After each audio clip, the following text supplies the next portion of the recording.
In the vast tapestry of human history, few books are as revered and debated as the Bible.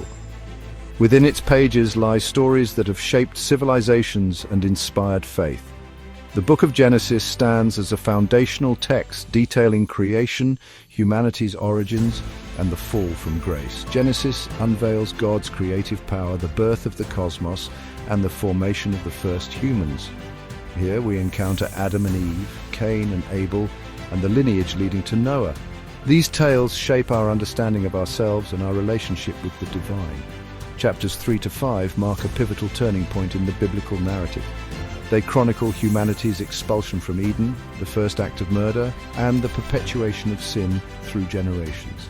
These chapters reflect on good and evil, obedience and disobedience. As we delve into these stories, we journey back to the dawn of time, witnessing events that set human history in motion. Through Genesis, we understand the complexities of existence, the consequences of choices, and the enduring power of hope and redemption.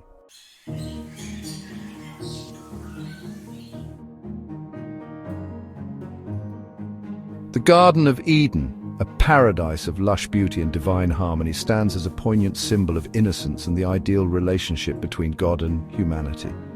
It was in this idyllic setting that God created Adam, the first man, forming him from the dust of the ground and breathing into his nostrils the breath of life. From Adam's rib, God fashioned Eve, creating a companion and helper who would share in Adam's dominion over the natural world. Together they lived in a state of blissful ignorance, naked and unashamed, their needs provided for by the bounty of the garden. Yet within this paradise a seed of temptation lay dormant. The serpent, a cunning and deceptive creature, appeared before Eve, questioning God's command not to eat from the tree of knowledge of good and evil. The serpent's words, laced with doubt and the allure of forbidden knowledge, planted a seed of curiosity in Eve's heart. He whispered that by eating the fruit, she would not surely die as God had warned, but instead become like God herself, knowing good and evil.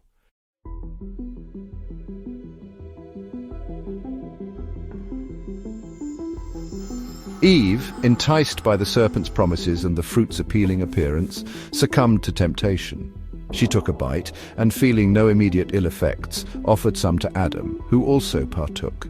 In that instant their eyes were opened, and they became aware of their nakedness, a physical manifestation of their newfound knowledge of good and evil.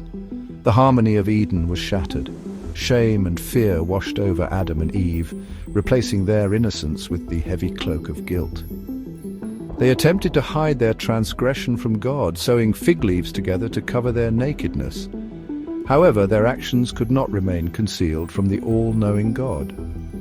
As evening approached, God called out to Adam, inquiring about his whereabouts. Adam, hesitant and fearful, confessed that he and Eve had eaten from the forbidden tree.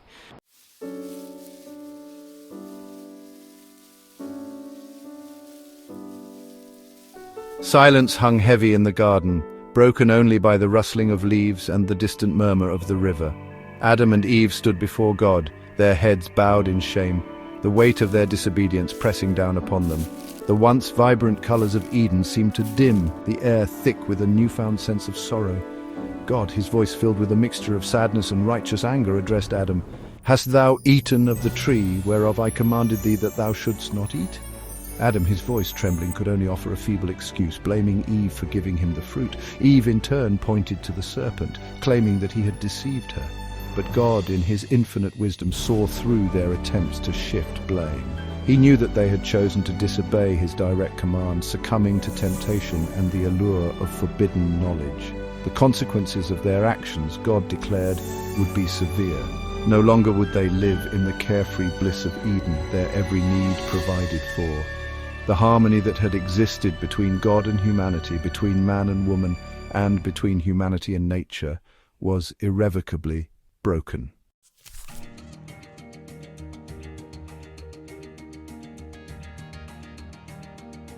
Section 2, A Broken Harmony. The ground, which had once yielded its bounty effortlessly, would now produce thorns and thistles, requiring Adam to toil and sweat for his sustenance. Pain and hardship would accompany his labor, a constant reminder of his disobedience. To Eve God declared, "I will greatly multiply thy sorrow and thy conception. In sorrow thou shalt bring forth children, and thy desire shall be to thy husband, and he shall rule over thee." The intimate bond between husband and wife would be marred by pain, struggle, and a shift in power dynamics. And so the consequences of sin echoed through the very fabric of creation. No longer would humanity walk in perfect communion with God. The stain of disobedience had marred their purity, separating them from their Creator. The serpent, the cunning instigator of their downfall, also faced God's judgment.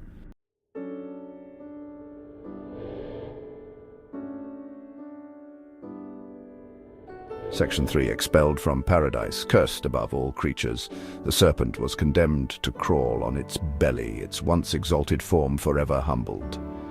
"And I will put enmity between thee and the woman," God declared, "and between thy seed and her seed. It shall bruise thy head, and thou shalt bruise his heel." This cryptic pronouncement hinted at a future conflict, a perpetual struggle between good and evil, right and wrong, that would continue throughout human history. The serpent's actions had unleashed a force of darkness into the world, a force that would forever tempt and challenge humanity. But God, in his infinite mercy, did not abandon Adam and Eve to their fate. He clothed them in garments of skin, a tangible expression of his love and compassion, shielding them from the elements and their own shame. Yet their transgression could not go unpunished. The sanctity of Eden, a place where God's presence dwelt in unfiltered radiance, could no longer be their home.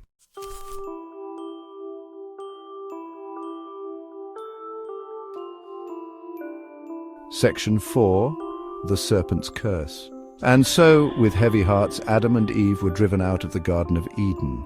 The gate to paradise was closed behind them, guarded by cherubim, angelic beings with flaming swords, ensuring that humanity could not return to its former state of innocence. The expulsion from Eden marked a profound turning point in human history. It signified the loss of innocence, the entrance of sin and death into the world, and the beginning of humanity's long and arduous journey back to a right relationship with God. The story of the fall, as recounted in Genesis chapter 3, is not merely a tale of disobedience and punishment. It is a timeless allegory that speaks to the human condition, our capacity for both great love and profound error. It reminds us that our choices have consequences, that the pursuit of forbidden knowledge can lead to pain and suffering, and that the path to redemption often requires us to confront our own failings and seek forgiveness.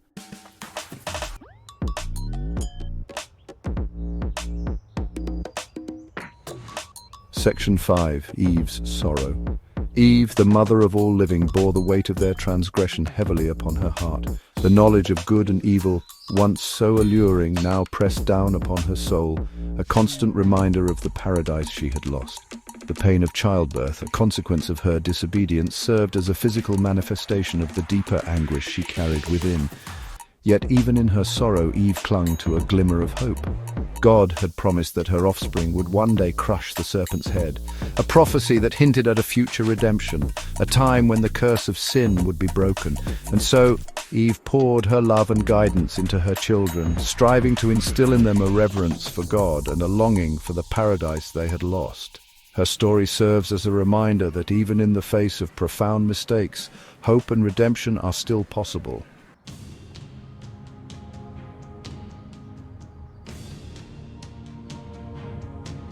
Section 6. Adam's Burden. Adam, the father of humanity, faced the world outside Eden with a heavy heart. The ground, once his to tend with ease, now resisted his every effort. Thorns and thistles, a constant reminder of his transgression. Sweat mingled with the dust as he labored, the burden of providing for his family weighing heavily upon his shoulders. The harmony he had once shared with nature was shattered, replaced by a struggle for survival. Yet Adam, too, carried within him the memory of Eden, a faint echo of the paradise he had known. He taught his children about God, instilling in them the importance of obedience and the hope of a future reconciliation. His story reminds us that the consequences of our actions can reverberate for generations, shaping the course of history and leaving an indelible mark on those who follow in our footsteps.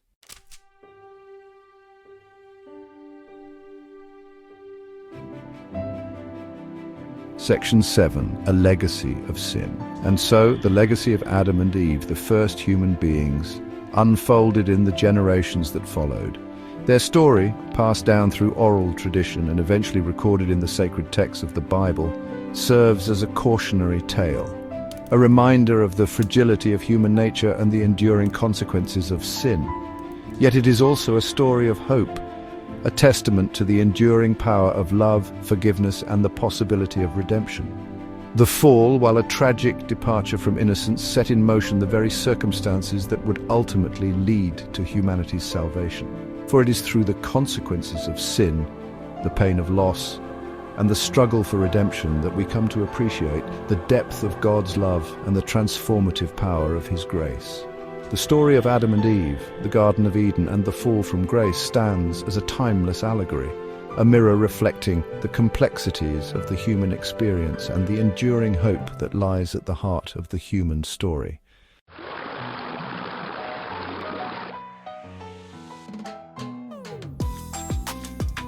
Time, in its relentless march, moved forward, carrying with it the echoes of Eden's lost harmony.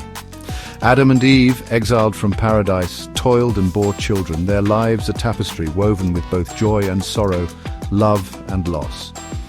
Their firstborn son, Cain, entered the world, a symbol of both hope and the enduring consequences of their transgression. Cain, a tiller of the ground, grew strong and rugged, his hands calloused from working the unforgiving soil. Soon after, Eve gave birth to another son, Abel, a shepherd who tended flocks of sheep. Abel, gentle and compassionate, found solace in the rhythms of nature, his heart attuned to the bleating of his flock and the whisper of the wind through the grass. The two brothers, Cain and Abel, represented two different paths, two different approaches to life, their destinies intertwined yet destined to diverge, in a tragedy that would forever stain the pages of human history.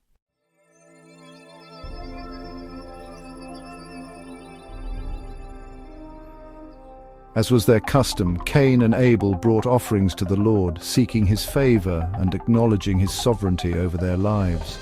Cain, from the fruits of his labor, carefully selected the first ripe produce, arranging them on an altar of rough-hewn stones. Abel, with a shepherd's devotion, chose the firstborn of his flock, a lamb without blemish, and offered it as a sacrifice, its blood staining the altar as a testament to his reverence and humility. The Lord, in His infinite wisdom, looked favorably upon Abel's offering, a fire descending from heaven to consume the sacrifice, a visible sign of His acceptance. Yet to Cain's offering there was no such sign, no divine fire, no acknowledgement from the heavens. And in that moment a seed of jealousy was sown in Cain's heart, taking root in the fertile ground of his resentment.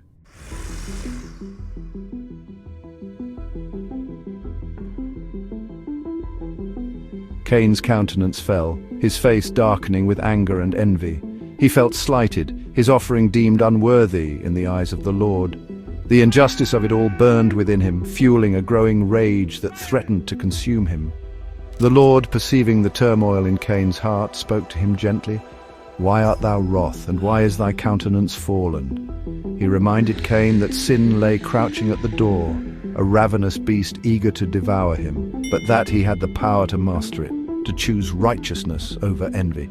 But Cain, blinded by his rage, refused to listen. The seed of jealousy had taken root, its tendrils wrapping around his heart, choking out any possibility of reason or compassion. He seethed with resentment, his gaze fixed on his brother Abel, the object of his envy, the recipient of God's favor.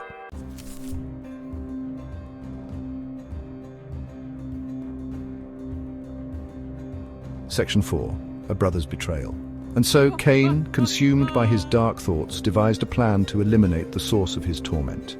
He approached Abel, his voice deceptively calm, inviting him to walk with him in the fields.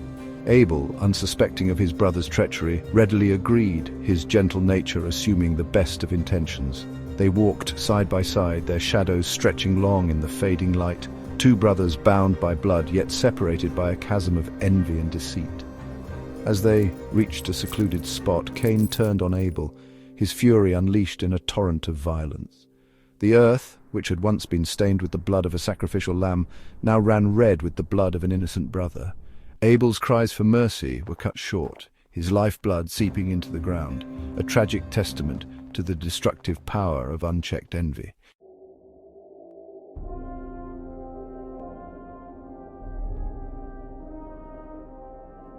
Section 5.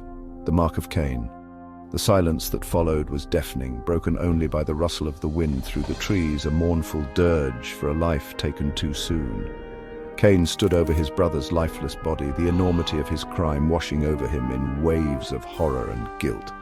The ground, now stained with Abel's blood, seemed to cry out for justice, the stench of death heavy in the air. Cain, his clothes splattered with his brother's blood, trembled, the weight of his sin crushing him under its immense weight. The Lord, his voice booming from the heavens, called out to Cain, "Where is Abel thy brother?" Cain, his voice trembling, attempted to conceal his crime. "I know not. Am I my brother's keeper?" But God in his omniscience knew the truth. "What hast thou done?" he thundered. "The voice of thy brother's blood crieth unto me from the ground."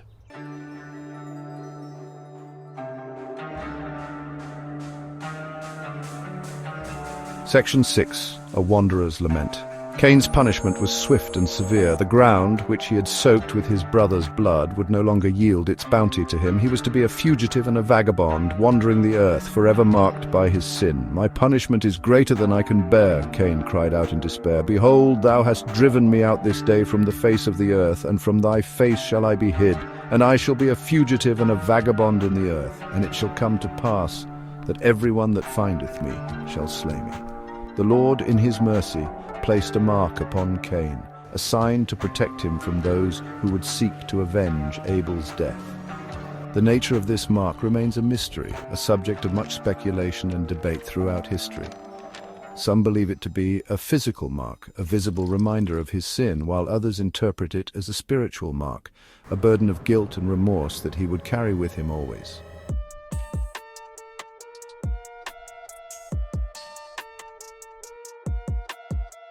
Section 7. Legacy of Violence.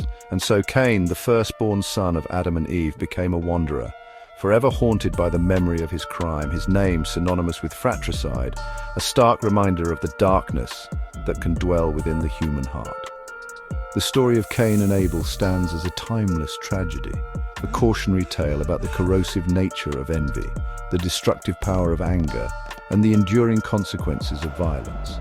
It is a story that has resonated throughout history, inspiring countless works of art, literature, and music, each grappling with the themes of guilt, redemption, and the enduring struggle between good and evil that resides within us all.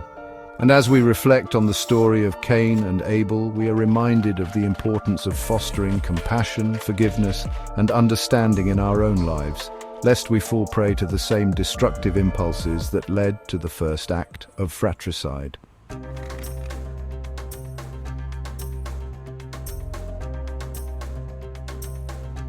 Section 1. The Generations of Adam. In the wake of Cain's banishment, a shadow of sorrow hung over Adam and Eve. The loss of their son, the first to be born of woman, pierced their hearts with a grief unlike any they had known, a stark reminder of the continuing consequences of their disobedience in Eden.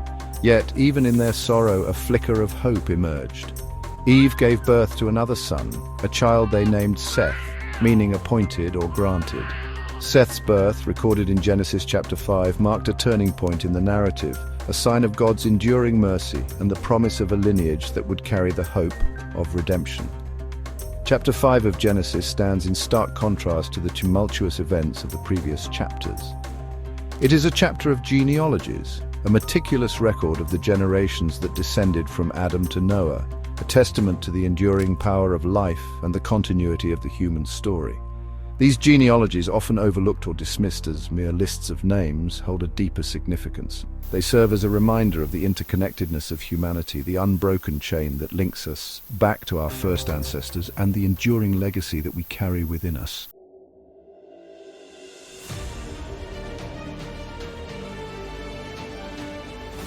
Section 2. A Lineage Unfolding.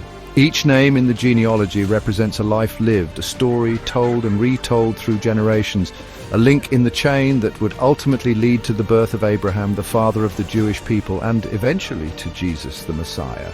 The genealogies are more than just a historical record. They are a testament to God's faithfulness to his promise, a promise whispered in the Garden of Eden that a descendant of Eve would one day crush the serpent's head, bringing redemption to a fallen world. As we delve into the lives of these patriarchs, we gain a glimpse into the world they inhabited, a world still reeling from the effects of sin, yet striving towards righteousness, a world where the knowledge of God was passed down from father to son, a precious inheritance in a world shrouded in darkness. The lineage from Adam to Noah is a testament to the enduring power of hope, the resilience of the human spirit, and the unwavering faithfulness of God, who, even in the face of human fallibility, continues to work his purposes in the world.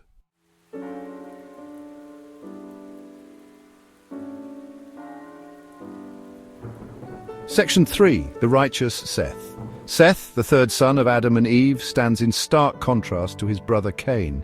While Cain's name became synonymous with envy, anger, and violence, Seth's name is associated with righteousness, piety, and the worship of God.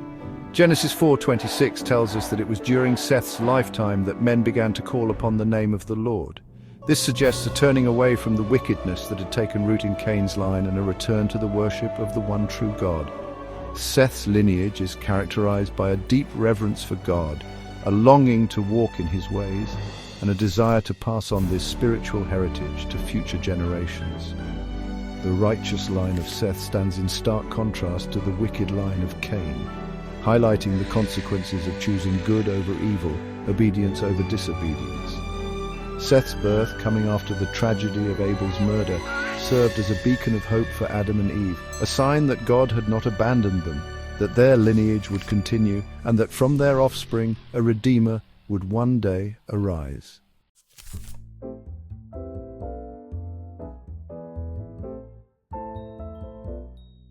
Section 4. Enosh and the calling upon God.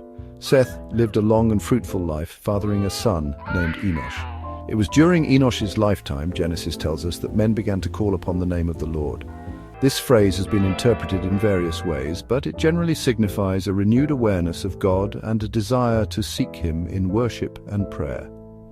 Some scholars believe that this marked the beginning of formal, organized religion, a time when people consciously gathered together to call upon God's name, seeking his favor and guidance. Others interpret it as a time of spiritual awakening, a realization of the need for something beyond the material world, a longing for connection with the divine. Regardless of the specific interpretation, Enosh's lifetime marked a significant shift in the spiritual landscape of humanity, a movement towards seeking God and acknowledging his sovereignty over their lives.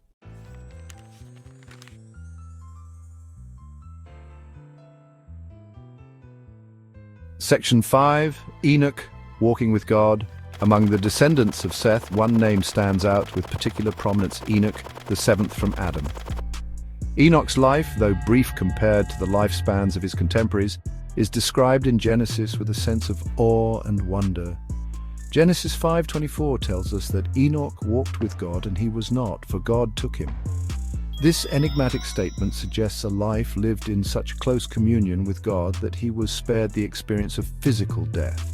The phrase "walked with God" implies a life of constant fellowship, obedience, and devotion. Enoch's life serves as an example of the transformative power of a life lived in alignment with God's will, a life so pleasing to God that he chose to take Enoch directly to himself. Enoch's story, though brief, offers a powerful message of hope and encouragement. It reminds us that even in a fallen world, it is possible to live in close relationship with God, and that such a life brings with it the promise of eternal life.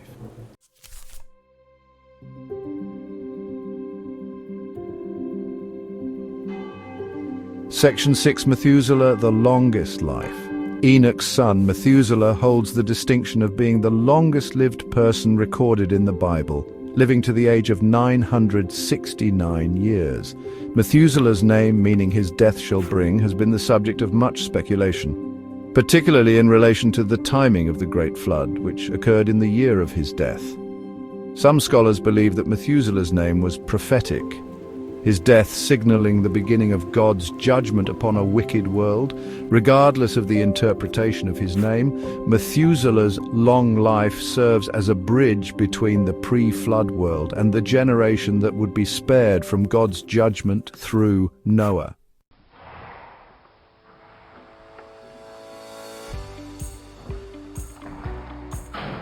Methuselah's son, Lamech, named his son Noah, which means rest or comfort. Lamech's words at Noah's birth, recorded in Genesis chapter 5, verse 29, are filled with a sense of longing and anticipation. This same shall comfort us concerning our work and toil of our hands, because of the ground which the Lord hath cursed. Lamech's words seem to express a hope that Noah would somehow alleviate the curse that had been placed upon the earth since the time of Adom's sin. Whether Lamech fully understood the significance of his words, they foreshadowed the role that Noah would play in God's plan for humanity. Noah, a righteous man in a generation consumed by wickedness, would become the instrument through which God would preserve a remnant of humanity from the flood, offering a new beginning, a fresh start for a world in desperate need of redemption.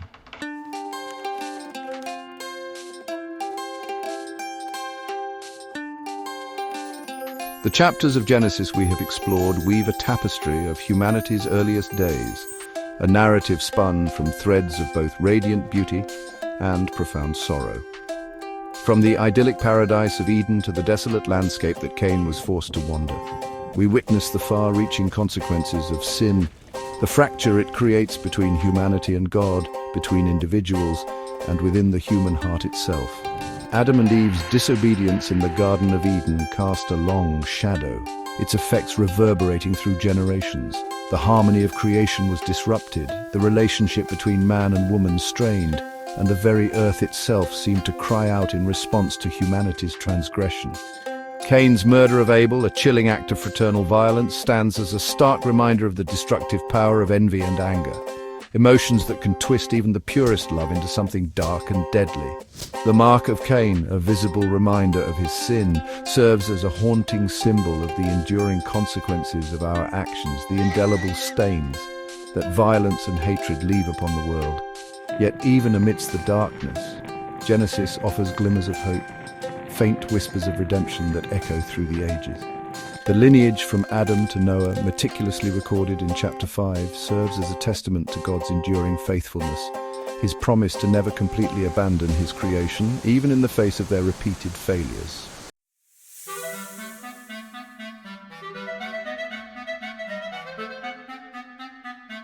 The birth of Seth, his name meaning appointed or granted, signals a new beginning, a continuation of the human story, despite the tragedies that had come before. The righteous line of Seth, marked by piety and a desire to call upon the name of the Lord, stands in stark contrast to the wickedness that proliferated through Cain's descendants. Enoch's extraordinary life, characterized by his intimate walk with God, offers a glimpse of the potential for human beings to live in close communion with the divine, a testament to the transformative power of faith and obedience. And Methuselah, his name forever linked to the longest lifespan recorded in Scripture, serves as a bridge between the pre-flood world and the generation that would be spared through Noah. The birth of Noah, his name signifying rest or comfort, carries with it the weight of prophecy, a glimmer of hope in a world teetering on the brink of judgment. Lamech's words at Noah's birth, expressing a longing for relief from the curse that had plagued humanity since the fall, foreshadow the pivotal role that Noah would play in God's plan for redemption. Throughout the trials and tribulations of those early generations, God's presence persists a beacon of hope in a world shrouded in darkness. The covenant he establishes with Noah, a promise to never again destroy the earth by flood, stands as an enduring symbol of his faithfulness, his unwavering commitment to preserving his creation.